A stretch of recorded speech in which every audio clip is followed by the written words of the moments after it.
The 6th of June, 1944.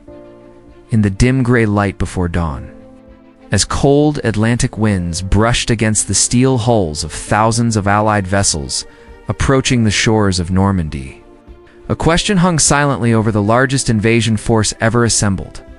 Where was the Luftwaffe? To the men crossing the channel that morning, the absence of German aircraft felt eerie, unnatural, almost impossible to comprehend given how the Luftwaffe had once dominated Europe's skies with a speed and ferocity that reshaped the world. Yet this silence was not an accident, nor was it simply the result of fuel shortages or technological inferiority. It was the culmination of years of hidden battles, covert operations, internal sabotage, psychological strain, and a slow, brutal unraveling that began long before the first Allied paratrooper drifted into the night sky over France.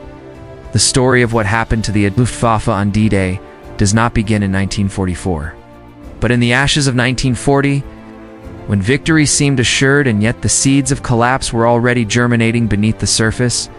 It begins in conference rooms where generals whispered warnings that no one wanted to hear, in intelligence archives filled with miscalculations, and in the minds of exhausted pilots who had no choice but to fly until their nerves frayed and their instincts dulled. It begins with an empire convinced of its own invincibility. Unaware that the shadows of its decisions would stretch across years, slowly strangling the Air Force it believed could not fail by the time D-Day approached. The Luftwaffe was no longer the force it once had been. Its decline was not merely numerical, but psychological and strategic, and internal collapse built from overlooked truths. One of those truths was that the Luftwaffe had never planned for a long war. Its guiding doctrine was built on blitzkrieg fast, aggressive strikes that overwhelmed the enemy before a prolonged conflict could develop. Germany entered the war with brilliant pilots, advanced aircraft, and unmatched tactical discipline, but with no sustainable infrastructure to replace losses. No long-term industrial capacity to match the Allies, and no coherent plan for defending a vast and expanding empire of occupied territory. Even in 1939, German intelligence analysts quietly warned that the nation possessed barely enough aviation fuel to sustain 2 years of continuous operations. Their reports were dismissed as pessimistic. Within Hitler's circle, optimism was mandatory. Realism, a punishable offense. The turning point came with the Battle of Britain, but not in the way most people believe. The Luftwaffe remained dangerous long after that failed campaign. Its true wound was deeper and invisible, the loss of hundreds of seasoned fighter pilots who could never be replaced. People outside the aviation world often misunderstand this. Aircraft can be built, factories can be repaired, runways can be rebuilt in weeks, but elite pilotsmen who spent years honing reflexes, tactical awareness, and survival instincts cannot be manufactured. Every ace downed over Britain represented thousands of hours of irreplaceable experience vanishing into the sea. Meanwhile, Germany rushed young, barely trained pilots into combat. Men who often died on their first mission, sometimes without firing a single shot. By 1944, the average Luftwaffe recruit received a fraction of the training that Allied pilots enjoyed. Many were sent into battle with fewer than 150 flying hours, compared to the Allies' 300 to 500. Some Luftwaffe pilots later confessed that their first real dogfight was also their last. The psychological burden of flying against overwhelming odds hollowed out entire squadrons. Pilots slept in bunkers near their aircraft, waking to constant air raids, living with the knowledge that even survival meant turning to a shrinking pool of comrades in increasingly hopeless missions. The Allies, however, did not rely solely on attrition. They waged a silent war of deception designed to slowly suffocate the Luftwaffe's decision-making. British intelligence cracked the Luftwaffe's encrypted communications early in the war. Thanks to the work at Bletchley Park, every time a German unit requested fuel or reinforcements, the Allies often knew before the supplies even arrived. Entire bomber raids were redirected based on intercepted messages. Luftwaffe formations took off expecting to ambush Allied bombers, only to find themselves ambushed instead. The psychological impact was devastating. Pilots began suspecting informants, trails, or supernatural luck on the Allied side. Morale fractured as paranoia grew. Then came Operation Bodyguard, one of the greatest deception plans in military history. The Luftwaffe was one of its primary targets. Through false radio traffic, phantom divisions, double agents, and inflatable aircraft decoys, the Allies built a fictional invasion army positioned opposite the Pas-de-Calais. Luftwaffe reconnaissance flights photographed dummy landing craft. Fake tanks painted with shadowing to mimic metal, even wooden aircraft arranged to cast realistic silhouettes. German analysts, desperate for clarity amid the fog of misinformation, concluded that the massive buildup in southeast England must be preparing for the main invasion. Their belief was reinforced by the Allies' deliberate broadcasting of misleading communications, all carefully timed to coincide with Luftwaffe observation flights. The success of the deception meant that even on the eve of D-Day, the Luftwaffe concentrated much of its remaining strength away from Normandy. Many fighter units sat fueled and armed but pointed at the wrong coastline, waiting for an invasion that would never come. When the real attack began, the airfields closest to Normandy possessed fewer than 200 operational aircraft capable of responding. Of those, only a portion could be scrambled due to fuel shortages so severe that some commanders rationed individual missions to mere minutes of flight time. Fuel, more than anything else, strangled the Luftwaffe. The Allies had systematically destroyed synthetic oil plants for months leading up to D-Day.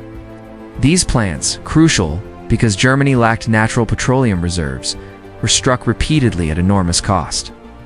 The skies above them became killing grounds where German anti-aircraft guns fired so intensely that the air shimmered with heat. But even these desperate defenses could not stop the bombers. Every successful raid tightened the noose. By June 1944, some airfields received only enough fuel to support 2 or 3 sorties per day, regardless of pilot availability. Mechanics rolled aircraft onto the tarmac only to push them back into hangars unused. Pilots sat on crates reading outdated weather reports, listening to engines they would never start. In the hours before the Normandy landings, the Allies unleashed a tidal wave of aerial dominance that sealed the Luftwaffe's fate. Allied fighter bombers roamed the skies with near impunity, strafing rail lines, convoys, and communication posts. Any German aircraft attempting to take off risked being destroyed on the runway. Luftwaffe ground crews developed a term for this new, terrifying phenomenon: runway death. Many pilots were killed before their wheels ever left the ground. Some refused to taxi their planes out, aware that their survival depended on remaining hidden. A few commanders even grounded their own units, knowing that launching would mean annihilation without achieving any tactical gain. Yet there were isolated moments of defiance.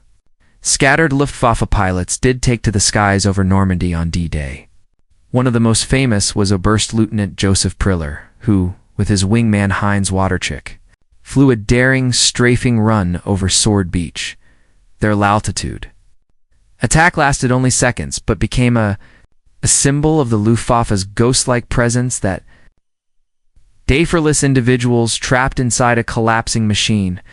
What is less known is that Priller's squadron had only a handful of fully functional aircraft left. His sortie was as much a statement of defiance as it was a military action.